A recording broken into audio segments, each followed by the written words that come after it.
What's up, tribe? How you guys doing? Go ahead and hit that subscribe button. I hope you like this video. This is season 1, episode. I think we're on episode 5 of House on Fire. And listen, I love this show more and more and more. Now, listen, this episode got a little messy, okay? But it was still really, really good.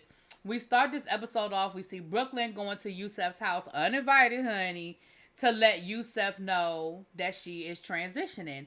And what I love, listen, I love Yusef as a father. I love him as the father. I love the role he plays. He is so good in this role. He was like, the minute she said it, I think he already knew before she said it, but he let her say what she had to say. And he was like, oh, so that's what's going on here. That's why you look different. I see it. You know? And she let him know that she had started using hormones like 6 months ago. So this is something she's been working with. And, you know, I know in my last review, I talked about, you know, her, it being disrespectful for her not to say anything and so forth and so on. And I stand in that, but I also understand that this is not an easy decision and that people do have to evolve at their own pace and tell when they want to tell, how they want to tell. I still don't think that she should have been still walking under the drag queen category if those are the rules. But I understand as far as her process and who she wants to tell and when and how she wants to tell them. And I think that Yusef received what she had to say perfectly. I feel like he handled it perfectly. He gave her great advice.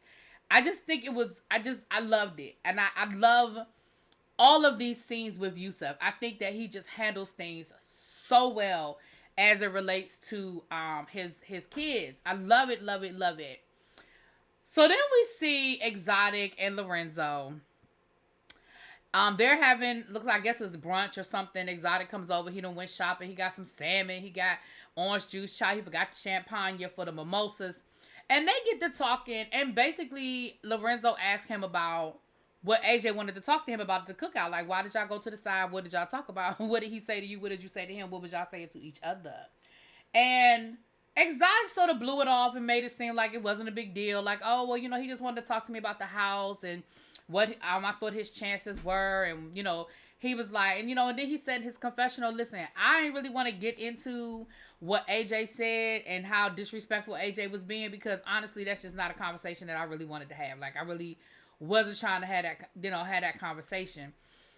And again, I just have to say, you know, that further just tells me that this relationship is just not in a strong place. It's just not in a strong place, because why you can't say, listen, he tripping, but you know I'm with you, you with me, and he is not a threat to us. But part of it is because you ain't handled it the way you should have handled it from the beginning, because the minute AJ disrespected your man, you should have checked him. But because you didn't check him and you let it go unchecked, now AJ is getting more and more brazen, and now you have to kind of come back around and explain it. So that was that. So then we see AJ meeting up with Brooklyn. They down to the tumbling place where he's helping her, you know. I guess AJ is a tumbler. I don't know. Did he do like, I don't know, cheerleading or something? He looked like a cheerleader. And again, AJ, it's so obvious what you're doing. You're going from person to person to person, trying to get in good, trying to get, you know, get the vote.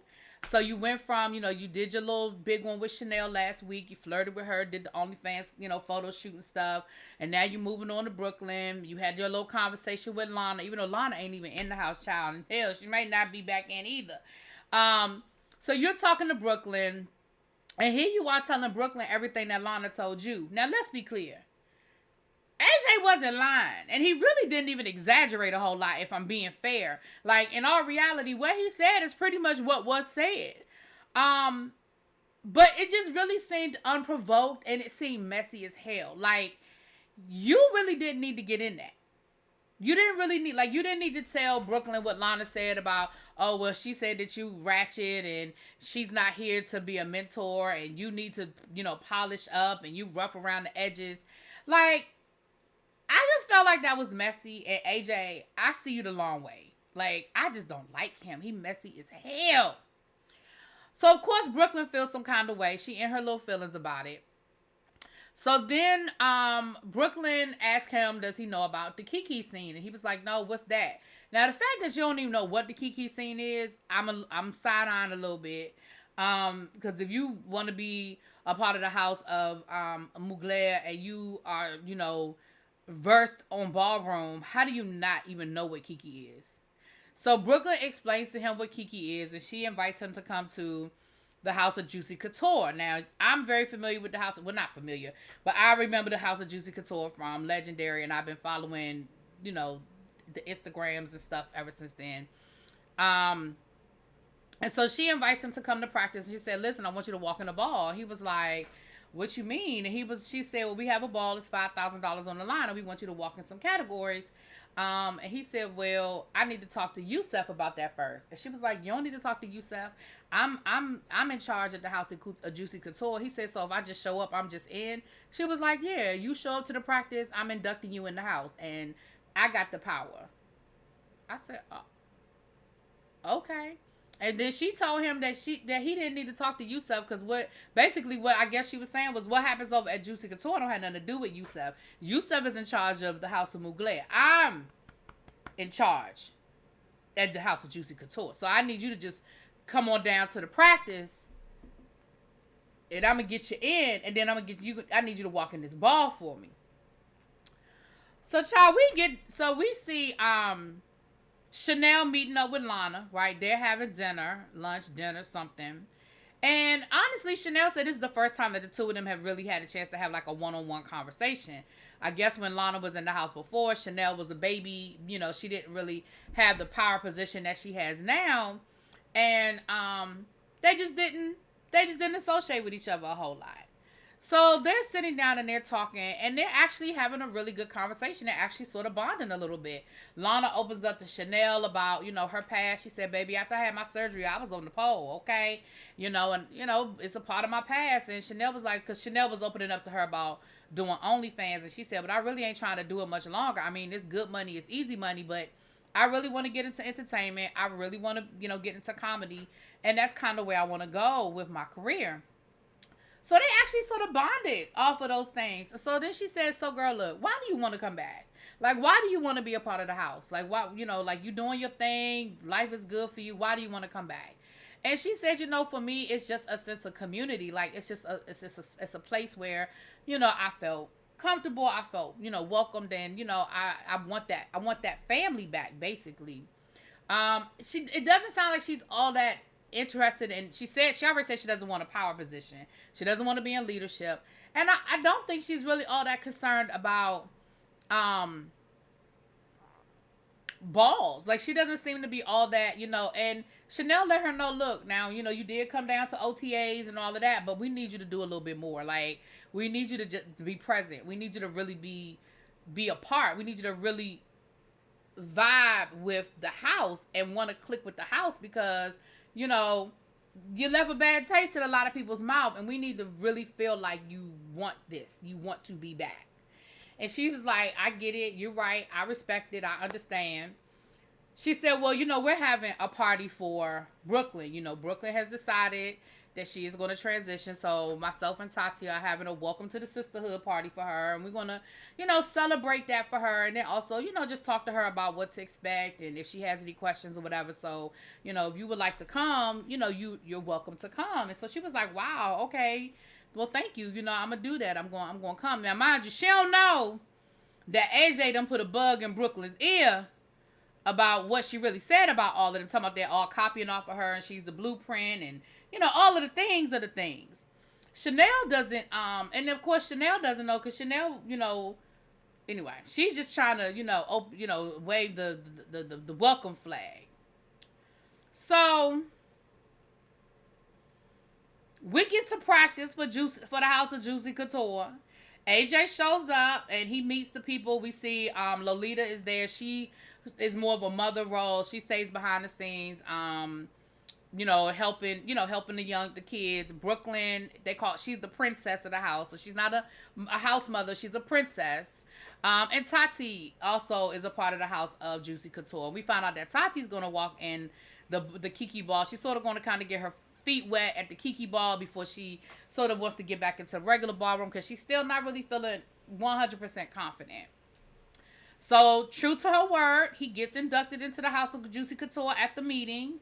and she tells him he gonna walk at the next ball. Now Lolita and Tati do not think it's a good idea. They don't think that he's ready. They don't understand. Like they said, but baby, it is $5,000 on the line. So if he can make it happen, we gonna make it happen. Okay. So we get to the ball. You know, AJ is there, Chanel, Brooklyn, Lolita, and who is late?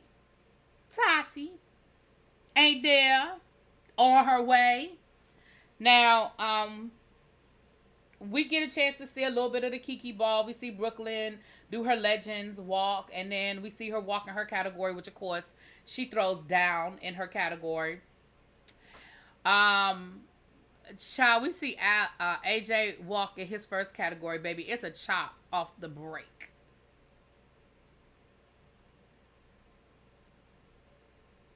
Off the break. The second one, he got, what was the word they used? I forgot the term, but basically he got chopped again. The third one, he did get down to the last battle. But then he got real thirsty, they said. You know, they said he got real thirsty looking. He poured water all over himself.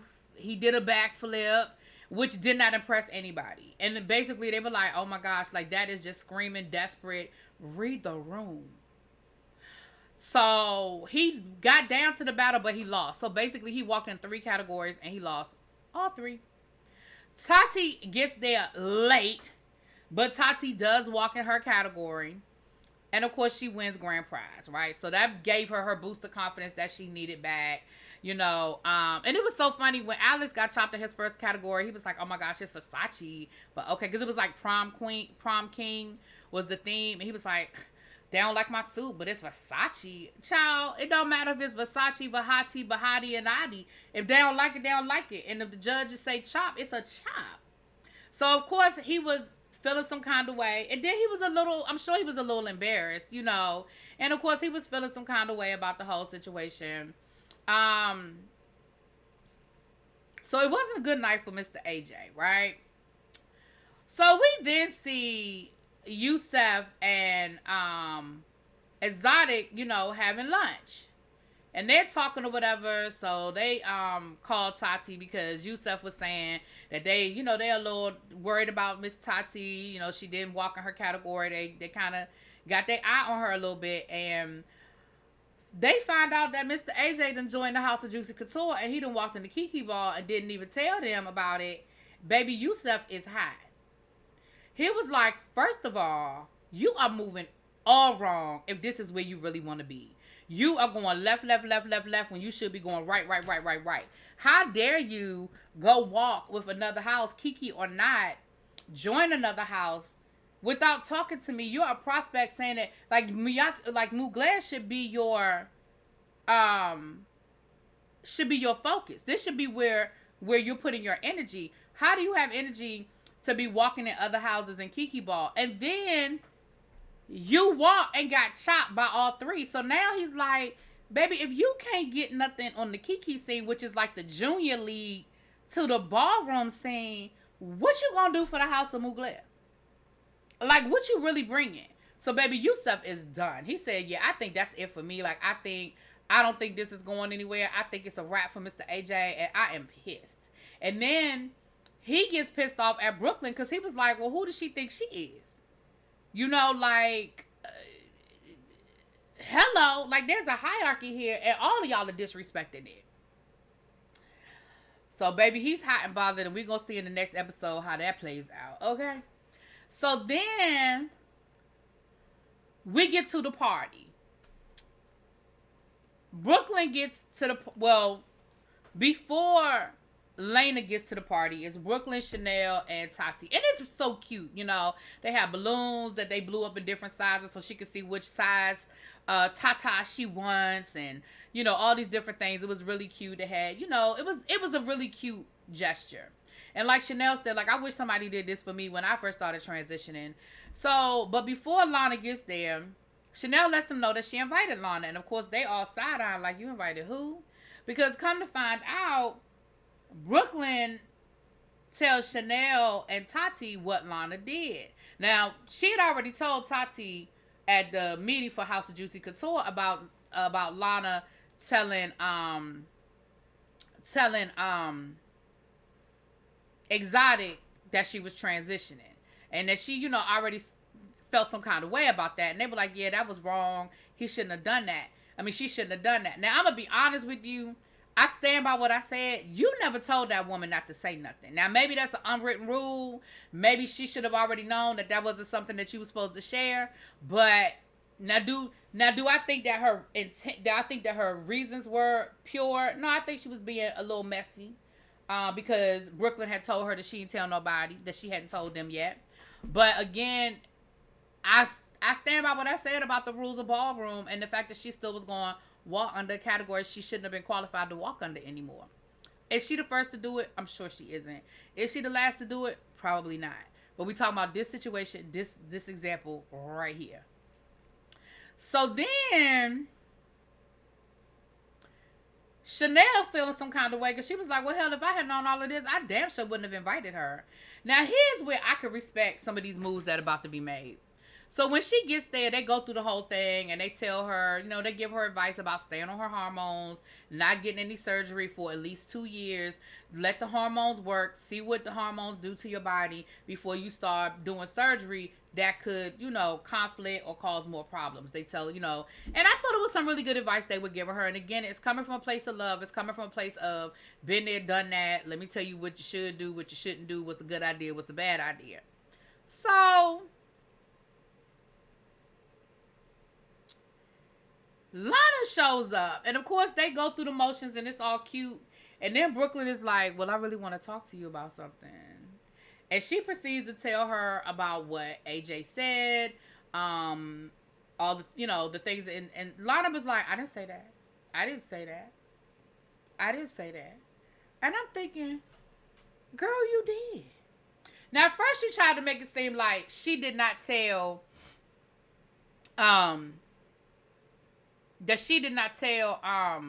Exotic about her transitioning. And she tried to really play that down like she didn't say anything. Now, did she use the words? No. But did she say it so that Exotic knew what it was? Absolutely she did. Abso-freaking-lutely she did. That's number one. Then she denied everything that AJ said she said. The only thing that she copped to was when was her calling them ghetto and ratchet, right? But that was after they got AJ on the phone, and baby, AJ repeated what was said damn near word for word. See, that's how you know. When somebody telling the truth, you don't have to have a good memory, because he repeated the shit. Why? Because it's what she said. So Lana is sitting there talking about, that's not what I said. That's not what I said. I didn't say that. So Brooklyn is like, okay, well, I can appreciate the fact that you admitted that you called us ghetto and ratchet. But what about I'm not here, y'all are copying off of me, and I'm not here, to teach nobody no tricks. Like, where'd that come from? And she was just like, I mean, that's not what I said. And then she kept trying to rephrase it and change it around like she said something different. And I'm like, nah, girl, you said what they said you said. You said it. I heard it. They played it back. AJ done said it twice. They done played it back. Girl, you said it, and you was being messy, and you was being disrespectful, you was being rude, and you was being a little catty. Okay? And at this point, it really just comes down to what he said, she said. But, Brooklyn definitely is side-eyeing Lana and not trusting Lana. And hell, Chanel and Tati already wasn't really effing with her. But now they ain't effing with AJ. Because they feel like what AJ did was shady as well. Like, why would he come back and tell you that? Like, why is, so everybody is really side-eyeing both of them. So, I don't know what's going on, child. But anyway, that was pretty much the episode. Let me know what you guys think. I'll talk to y'all later. Peace.